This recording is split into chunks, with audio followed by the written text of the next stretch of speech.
اللہ کے حبیب صلی اللہ علیہ وسلم کی خدمت میں ایک شخص حاضر ہوا اور اس نے اذن جہاد طلب کیا. حضور میں جہاد پہ جانا چاہتا ہوں, مجھے اجازت مرحمت فرمائے.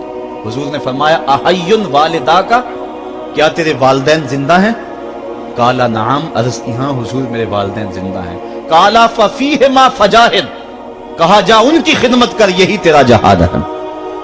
ماں باپ کو بلکتا ہوا چھوڑ جائے اور آپ جہاد پہ چلا جائے, ماں فالج میں گری ہوئی ہے اور بیٹا تبلیغی گشت پہ چلا جائے, باپ تڑپ رہا ہے اور بیٹا پیر کی چوکھٹ پہ جھاڑو دیتا پھرے, اللہ راضی نہیں ہوگا. میں سچ کہتا ہوں, اپنے بھی خفا مجھ سے ہیں, بیگانے بھی ناخوش, کہ میں زہر حلاحل کو کبھی کہہ نہ سکا کند. بات وہی کہتا ہوں سمجھتا ہوں جسے حق, نئے ابلۂ مسجد ہوں نئے تہذیب کا فرزند. محمد عربی صلی اللہ علیہ وسلم سے بڑا پیر کون ہو سکتا ہے؟ لیکن حضرت وہ ویسے کرنی نہیں آ رہے. آقا کریم اپنے بٹن کھولتے ہیں اور کرن کی طرف, یمن کی طرف رخ کر کے لمبی سانسیں لیتے ہیں اور کہا میں رحمان کی خوشبو پا رہا ہوں. ایک دن صحابہ نے پوچھا بندہ نواز جس کے لیے تڑپتے ہو, جس کی ٹھنڈی ہوائیں آپ کو آ رہی ہیں, وہ آپ کا بڑا پیار کرنے والا ہے؟ کہا ہاں میرے سے بڑی محبت کرتا ہے. تو کہا پھر اتنی محبت کرتا ہے تو یمن تو دور نہیں ہے, بلال حبش سے آ گیا, سلمان فارس سے آ گیا, سہیب روم سے آ گیا, اور وہ یہاں یمن سے نہیں آ سکا. فرمایا اس کی بوڑھی اور نابینا ماں ہے جس کی خدمت اس کو نہیں آنے دیتی. اللہ اکبر. اب حضرت اویس کرنی نہیں آئے لیکن خیر التابعین کہلائے. آئے نہیں لیکن حضور ان کی یاد میں تڑپ رہے. اللہ, بلکہ حضور نے فرمایا کہ کوئی جائے اویس بن عامر کو ملے, اور جب ملے تو اس کو کہنا میری امت کی بخشش کی دعا کرے. جو ماں باپ کی خدمت کرتا ہے اس سے ثابت ہوا اس کی دعائیں قبول ہوتی.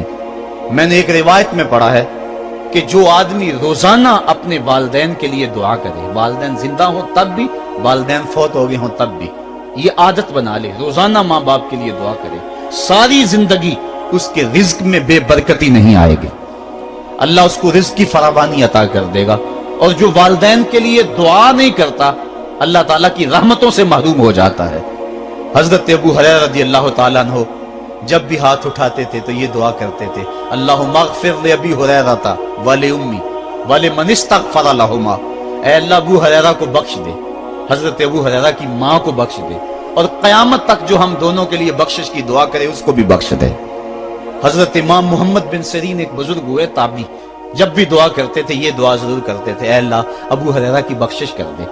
کسی نے کہا کہ تمہیں ابو ہریرہ رضی اللہ تعالیٰ عنہ ان کی ماں سے بڑی ہمدردی ہے. کہا ان سے جو ہمدردی ہونی ہے وہ تو ہونی ہے. انہوں نے کہا ہوا ہے اللہ ابو ہریرہ اور ان کی ماں کو بخش دے, جو ان کے لیے دعا کرے اس کو بھی بخش دے. تو میں دعا کر کے اپنی بخشش پکی کر رہا ہوں. تو والدین کے لیے دعا کرنا اللہ کی رحمت کو دعوت دینا ہے. تو فرمایا کہ جاؤ اویس بن عامر کو جانا اور جا کے اس کو میری امت کے لیے دعا کا کہنا. حضرت سیدنا عمر فاروق حضرت علی المرتضیٰ گئے, جا کے ڈھونڈا, تلاش کیا, اویس بن عامر ملے, حضور کا سلام کہا, بس پھوٹ پھوٹ کے رونے لگے. کہا بتاؤ میرے رسول کے لبوں پہ میرا نام کیسے آیا تھا, حضور میرا جب تذکرہ کرتے تھے کیسے کرتے تھے. یہ درد دیکھا تو بولے کہ کیا آپ اتنی محبت رکھتے ہیں تو پھر ملنے کیوں نہیں آئے حضور کو, اتنا جو پیار رکھتے ہیں تو زیارت کرنے کیوں نہیں آئے.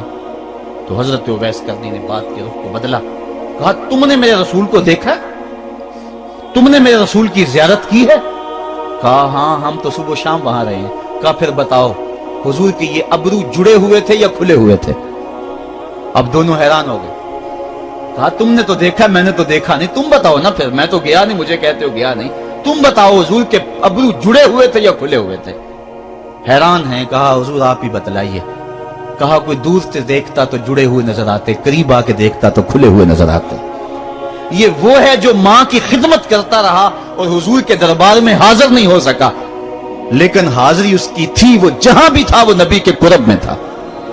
تو اس لیے ماں باپ کی خدمت اتنا بڑا وظیفہ ہے. حضرت بایزید بستامی کہتے ہیں میں نے حق معاف کروا لی اپنی ماں سے, کہ ماں تیرے حق ادا کروں یا اللہ کے حق ادا کروں, تو مجھے اپنے حق معاف کر دے, میں اللہ سے اپنے حق معاف کروا لیتا ہوں, اپنی اللہ کو راضی کر لیتا ہوں. جنگلوں میں گھومتے رہے, 12 سال بیت گئے. ایک دن دوبارہ آئے, بستام کی سمت سے گزرے, خیال آیا چلو ماں کو سلام کر جائیں. तहज्जुद का वक्त था, रात का वक्त था, दरवाजे पे खड़े रह गए कि मेरी माँ सोई होगी, मैंने कभी कोई खिदमत नहीं की माँ की, तो अब उठा के तकलीफ क्यों दूं।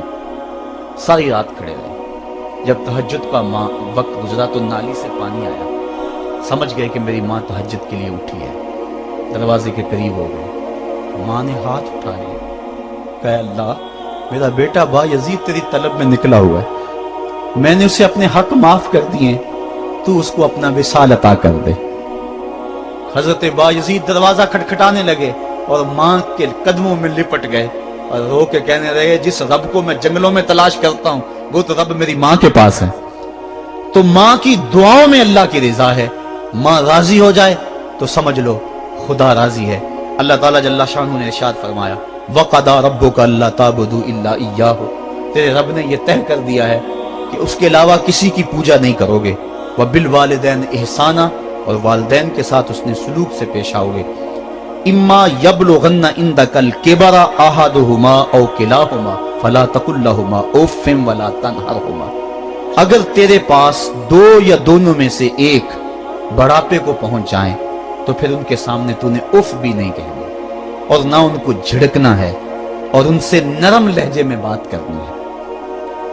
जब माँ बाप जवान हो, बच्चों की जरूरियात पूरी कर रहे हैं, उनके तालीमी अखराजात और उनके मुआशी सारे मामलात दुरुस्त कर रहे हो, तो उस वक्त तो वालिदैन की बच्चे ताजीम करते ही हैं। इम्तिहान उस वक्त शुरू होता है जब माँ बाप बूढ़े हो जाते हैं और चलने फिरने की सख्त भी नहीं रहती, सिर्फ सांस की एक डोरी लटकी रहती है। और जिस तरह बच्चा अपने बदन से मक्खी भी नहीं उड़ा सकता था, अब ये हालत माँ बाप पर आ गई और बच्चे की तरह मिजाज चिड़चिड़ा हो गया। जमाने के हालात बदल गए, लेकिन माँ की पुरानी, बाप की वो पुरानी रवश है, वो उसी अंदाज में उसी डगर में बात करता है। ये आजमाइश के दिन है, ये इम्तिहान के दिन है। अब देखना है वालिदैन की इस वक्त ताज़ीम कौन करता है। फरमाया इम्मा यबलुगन्ना इंदकल किबरा, अगर तेरे पास वो बढ़ापे को पहुंच जाए, दोनों पहुंच जाएं, या तेरी खुशकिस्मती कि दोनों में से एक पहुंच जाए या दोनों पहुंच जाएं, तो फिर उनकी तूने ताजीम करनी है। क्या कैसे ताजीम करनी है? फला तकुल लहुमा उफ़्फ़िन, तूने उनको उफ भी नहीं कहना। हजरत इमाम फखरुद्दीन राजी के हवाले से मैं आज ही सुबह या गुज़श्ता शब उफ की तशरीहात देख रहा था। उन्होंने 12-13 अक़वाल बयान किए हैं, लेकिन 2 कौल फरमाते हैं। उफ ये है कि इंसान के बदन के ऊपर जो शफाफ रहता हो, साफ रहता हो, मट्टी पड़ जाए, रेत का जर्रा पड़ जाए तो उसको फूंक मार के उसको हटाता है, तो वो फूंक से जो आवाज पैदा होती है उसको अरबी में उफ कहते हैं। तो फिर उफ हर उस चीज के लिए मनकूल हो गया जो नापसंदीदा है। एक तो कौल ये है कि वालिदैन के सामने इस एहतियात से रहो। दूसरी बात आप फरमाते हैं उफ का मफहूम ये है कि जब माँ बाप बूढ़े हो जाएं तो बोलो बरास चारपाई पे निकल जाता है और इंसान उनको उठा के उनकी खिदमत करता है, सफाई करता है, कपड़े बदलता है।